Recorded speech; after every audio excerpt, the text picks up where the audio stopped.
In October 2025, Alison and I arrived in Sien, Cambodia. It was dawn. We headed off to the hotel. Probably one of the nicest hotels we've ever got to stay in.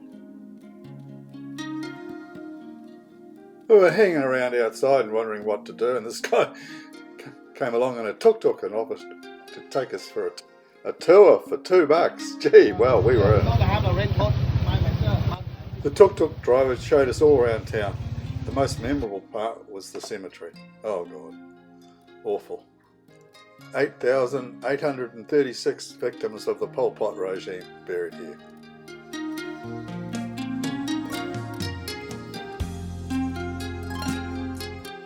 Next morning we decided we'd walk to the market along the river.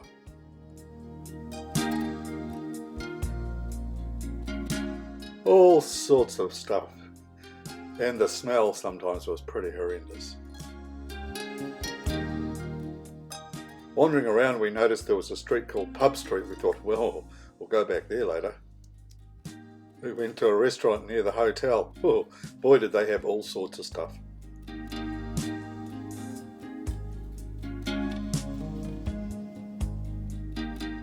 Well, next day, October 12, we headed out to the Angkor temple complex, the largest religious complex in the world, located on a site measuring 162.6 hectares within the ancient capital Angkor. Angkor Wat was constructed in the middle of the 12th century AD during the reign of the Khmer king Yavarman II, and it was originally a Hindu temple dedicated to Vishnu. Well, Hindu then, but now everything in Angkor Wat and surrounding is dedicated to Buddha.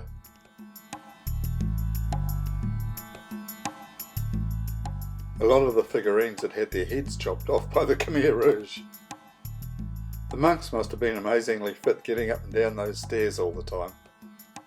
It was so hot that we had to go back to Siem Reap for a rest and go back later. Well, the next temple we visited was Angkor. This is surrounded by a moat and has several other temples inside it. More headless figurines.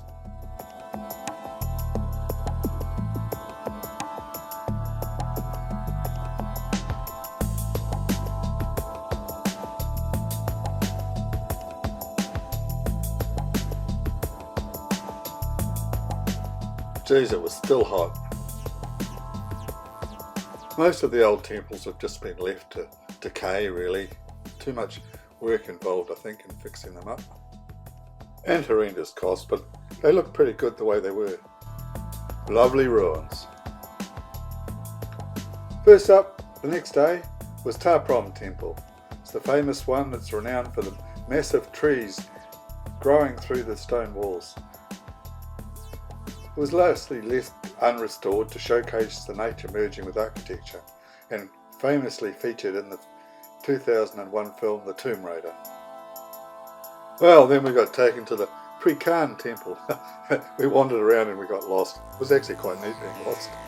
I think we must have been a bit sick of looking at rubble by then. This guy got to keep his head. We figured this was the dead centre.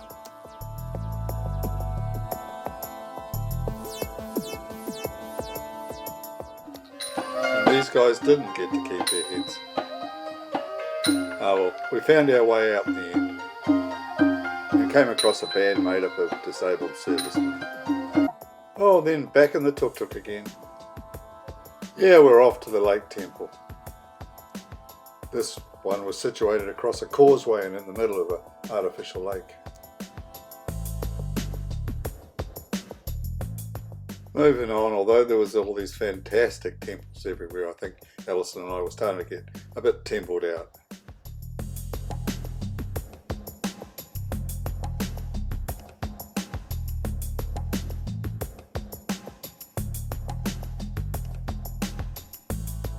I think our tuk-tuk driver was feeling the same way, and so he just kept going past all these amazing ruins. We didn't really want to stop anymore.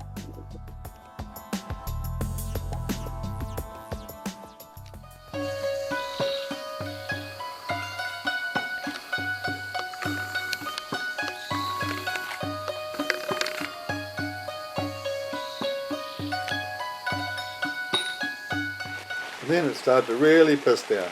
Well, we were alright, we were snug and warm inside the tuk-tuk, but poor old driver, he was out in the wet. Well, after that it was goodbye Angkor, home time. Well, really, home Sien. Well, that evening we headed down to Pub Street in Siem Reap, just to enjoy the crowds and have a look around. Maybe have a drink or two.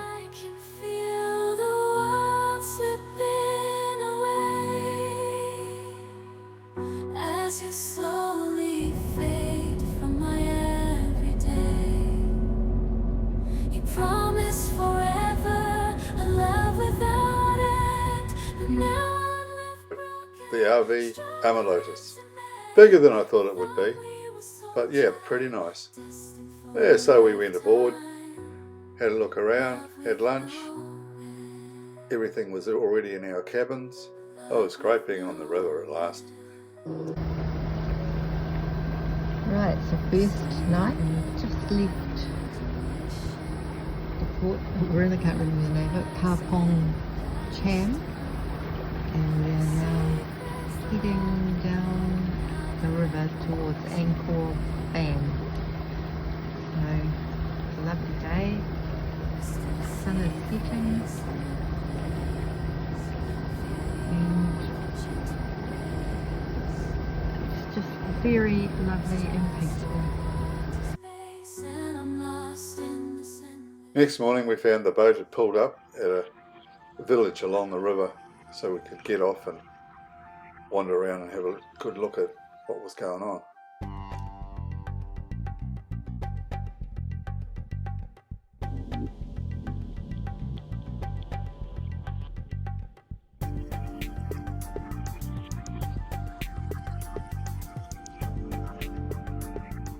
Wandering around the village, we spotted a cage full of grasshoppers.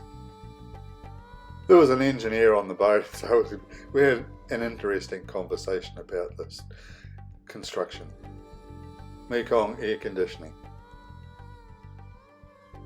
We got to go in and have a look around one of the houses, which was really interesting.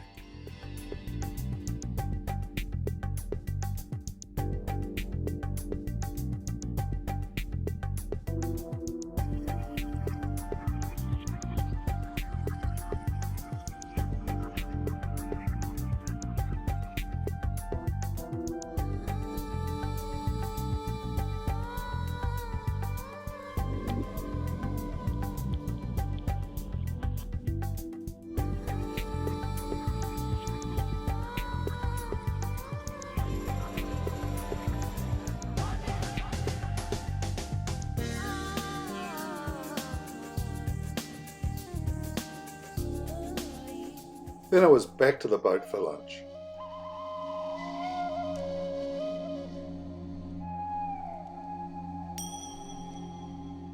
The Amalotus was a beautifully fitted out riverboat.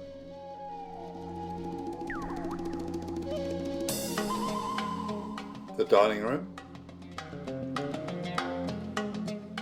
the upstairs lounge where we had all our meetings, with a well-stocked bar.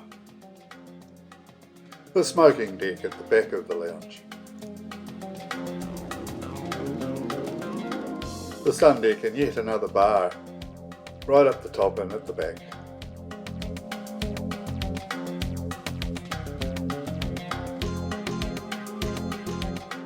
Always something to look at down the river.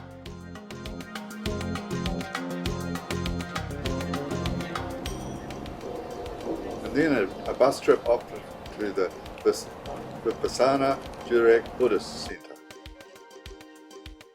The primary purpose of the centre is to teach Vipassana meditation techniques and to instruct and guide all beings to do good, avoid all evils and cleanse your own mind.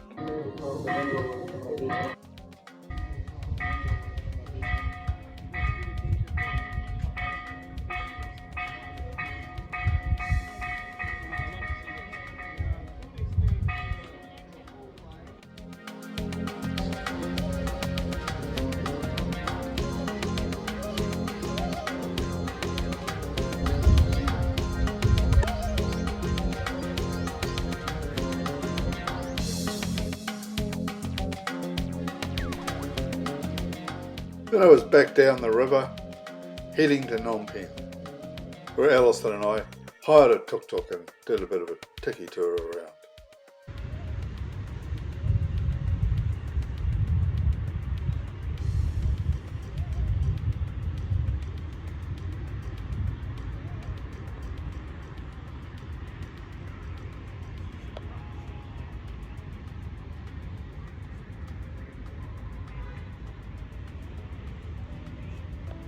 Following the Khmer Rouge victory in the Cambodian Civil War, the new government evacuated major cities, abolished private property and currency, outlawed religion, and attempted to transform Cambodia into an agrarian socialist society. The leadership pursued radical policies intended to eliminate perceived class enemies and create a self-sufficient revolutionary state. Individuals suspected of disloyalty, dissent, or connections to foreign states were arrested without trial. The security apparatus established prisons and interrogation centres throughout the country, the most notorious being security prison S21. It was here individuals accused of political crimes or ideological deviation were subjected to interrogation, torture, and forced confessions. After interrogation, prisoners were transported to execution sites known as the killing fields. Victims were usually executed without a sentence. To conserve ammunition, executions were carried out using improvised weapons such as iron bars, hammers, machetes, axes, bamboo sticks, etc. This bloke is a survivor of S21. We were told that the Cambodians had moved on, but in fact this is not true. They're just under tightened surveillance and they're not allowed to talk about it. Well, after S21 and the killing fields, we all needed a bit of light relief.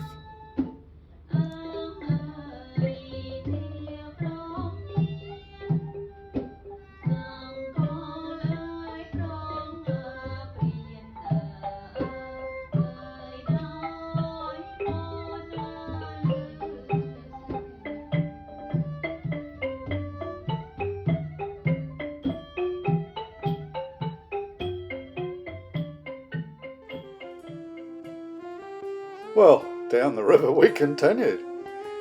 One day they organised a sampan to take us to go and visit a village.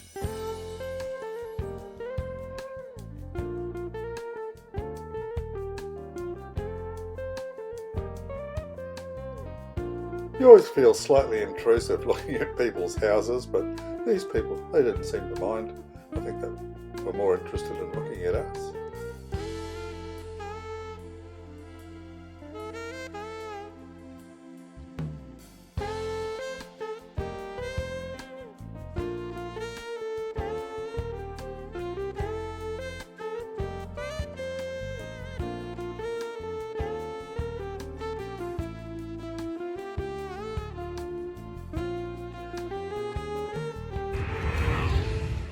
We all jumped on bicycle rickshaws and did a tour.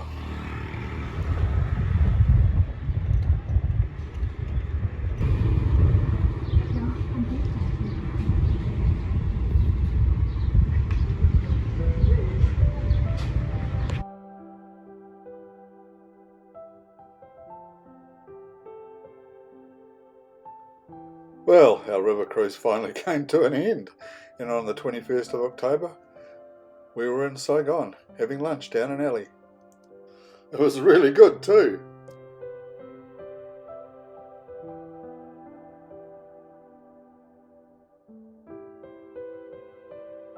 All very spectacular at night.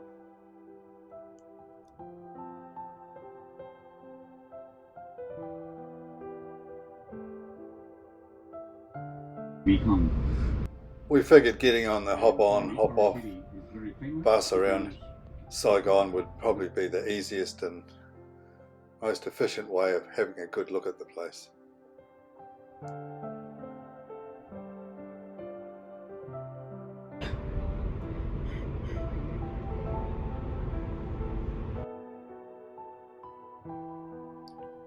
And so around and around we went.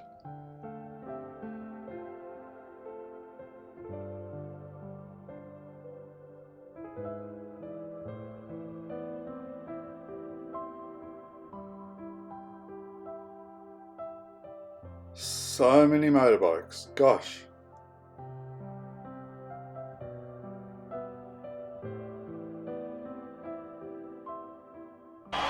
Well, come on, all of you big strong. In one of our laps around Saigon, we had spotted the War Remnants Museum and thought, we've got to go there. So next time around, off we hopped. So in there was all sorts of information, stories of all the problems and troubles during the Vietnam War.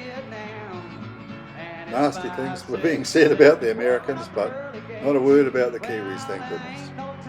Wonder why we're all gonna die. Now come on, Wall Street, don't be slow. All very spectacular at night from our hotel windows.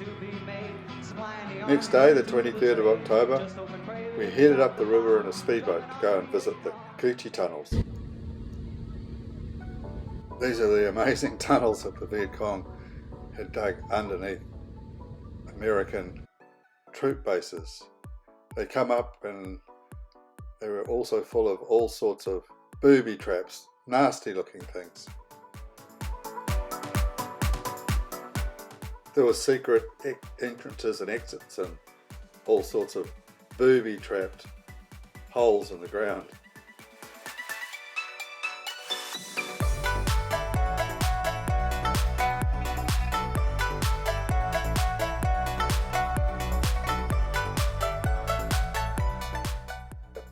Alison and I went down the tunnels for a little while, but we didn't last long. We got out of there. It was too claustrophobic. Apparently they make them bigger for tourists. God. I paid some money so I could fire off a gun or two because, what else do you do? The trip along the river was pretty interesting. What I found was most interesting was the fact that we were in a communist country and there were some pretty big mansions there. Must be some fairly rich people.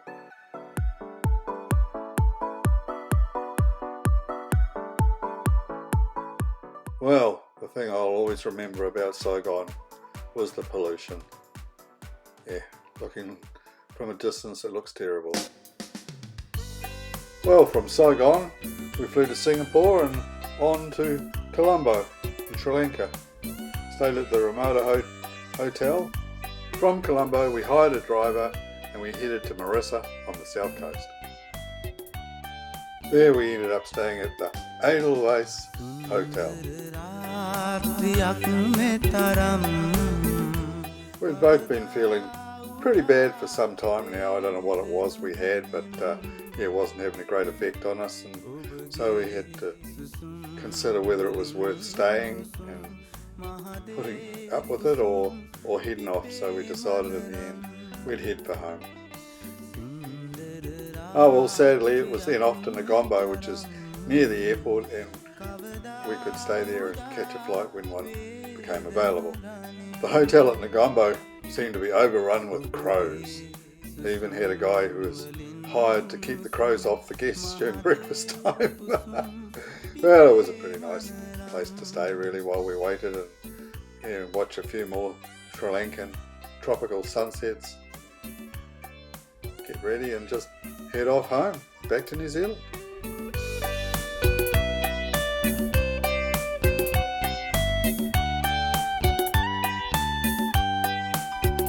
Rahase tud tud gawa